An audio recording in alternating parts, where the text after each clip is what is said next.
Pemirsa, BNN telah merilis adanya pencegahan terhadap penyelundupan narkotika jenis sabu di Aceh Timur seberat 40 kg dan saat ini juga sudah ada 4 orang tersangka yang sudah diamankan dan juga barang bukti yang sudah diamankan. Dan saya akan lanjutkan perbincangan dengan Pak Humas BNN dengan Pak Sulis. Pak, ini diketahui sabu yang diselundupkan berasal dari Penang, Malaysia. Apakah sudah ada kejadian sebelumnya ada narkotika yang diselundupkan dari Penang ke Aceh ini, Pak? Berdasarkan pengungkapan yang dilakukan oleh BNN, ini sudah yang kelima kali. Jadi kelima kali ini yang beberapa terungkap, yang dua tidak terungkap. Apakah yang ini yang paling besar atau ada yang lebih besar? Rata-rata hampir sama, sekitar 40. Kalau dikali-kali 5 sudah 200 kilo.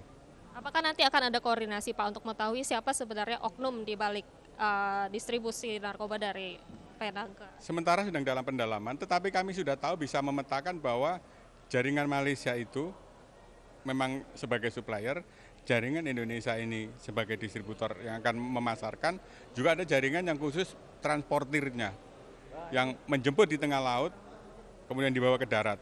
Mengapa modus ini berulang kali? Akhir-akhir inilah, sekitar 1 tahun terakhir ini 2017, mereka mengalihkan modusnya yang tadinya para bandar Malaysia itu terlibat di dalam wilayah Indonesia, kemudian karena banyak tertangkap, kemudian banyak dilakukan tindakan tegas oleh aparat kita dengan tembak mati itu, karena mereka rata-rata memang melakukan perlawanan, mereka mengalihkan modus operandinya dengan cara transaksi di tengah laut.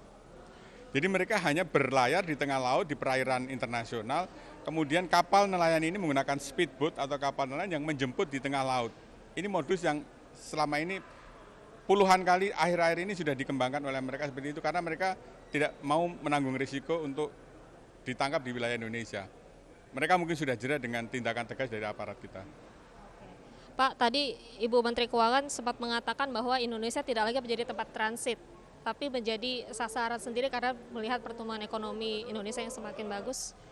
Jadi sebenarnya seberapa darurat ini, Pak?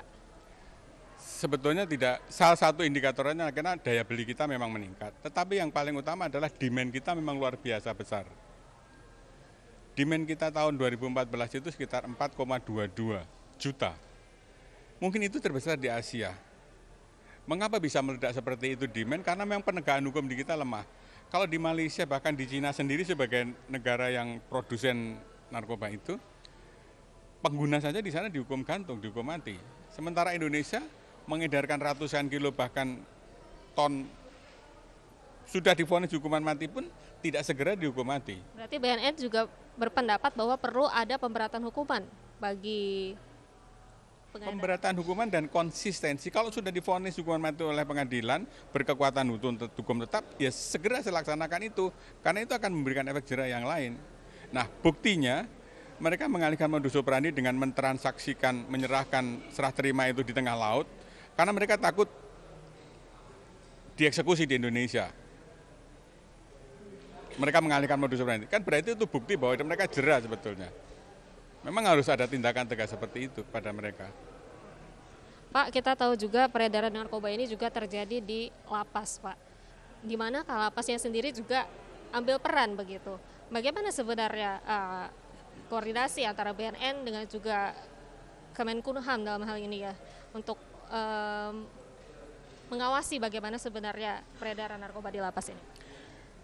Informasi yang disampaikan BNN kepada Kemenkumham, dalam hal ini Direktorat Jenderal Pemasyarakatan, sudah berulang kali, sudah banyak informasi disampaikan. Bahkan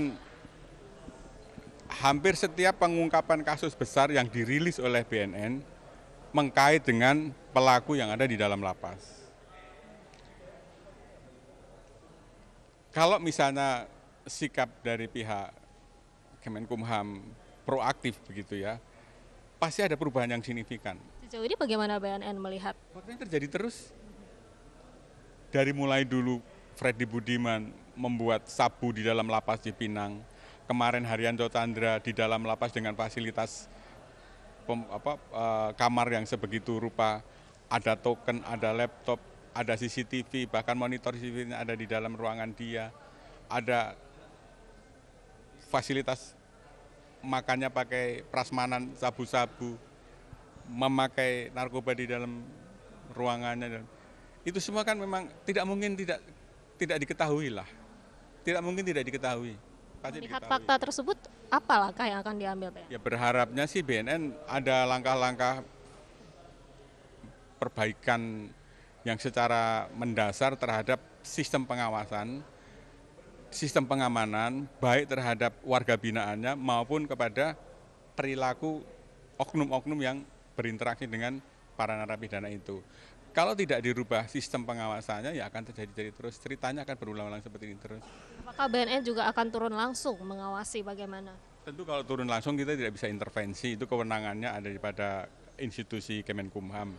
Kita hanya berharap Kemenkumham membuat sistem pengawasan yang lebih baik begitu, juga memberikan pembangunan integritas lah. Kalau tidak dibangun juga integritasnya, mau dikasih lapas yang sedemikian modern pun, kalau oknumnya itu tetap integritasnya rendah, ya mereka akan kerjasama lagi begitu. Pak, terakhir adakah imbauan yang ingin disampaikan kepada masyarakat dari BNN? Bagi kami tindakan pemberantasan itu sebetulnya adalah tindakan yang tidak efektif untuk menanggulangi penyalahgunaan dan peredaran gelap narkoba. Yang lebih efektif itu adalah pencegahan. Pengendalian laju demand itu harus kita lakukan. Tidak bisa hanya dilakukan oleh BNN, tapi seluruh elemen masyarakat, seluruh elemen institusi, kelembagaan, kementerian, non-kementerian, swasta, kelompok-kelompok atau profesional harus terlibat di dalam mengendalikan laju demand ini. Kalau laju demand ini tidak terkendali, biar ini ditangkap berapapun banyaknya, itu hanya kucing-kucingan saja, ditangkap di sini muncul di sana, ditangkap di sana muncul di sini, karena demand-nya itu yang tumbuh terus. Nah kalau kalau demand itu bisa ditekan, mereka punya kesadaran bahwa narkoba itu tidak manfaatnya, menimbulkan bahaya dan seterusnya, mereka tidak mengkonsumsi, mau berapapun diisi, mau berapapun dikirim, pasti tidak terserap. Jadi pengendalian terhadap demand, pencegahan itu jauh lebih efektif untuk bisa mengendalikan penanggulangan dibandingkan dengan operasi-operasi penangkapan yang pemberantasan ini. Demikian. Pak Sulis, terima kasih banyak atas waktunya. Jadi sekali lagi peran serta dari masyarakat, peran aktif masyarakat juga diperlakukan. Tindakan pencegahan. Betul, terima kasih banyak Pak Sulis. Demikian perbincangan kami dengan Kaumas BNN, kami kembalikan ke studio. Baik, Jane William, terima kasih untuk informasi dan pembahasan Anda.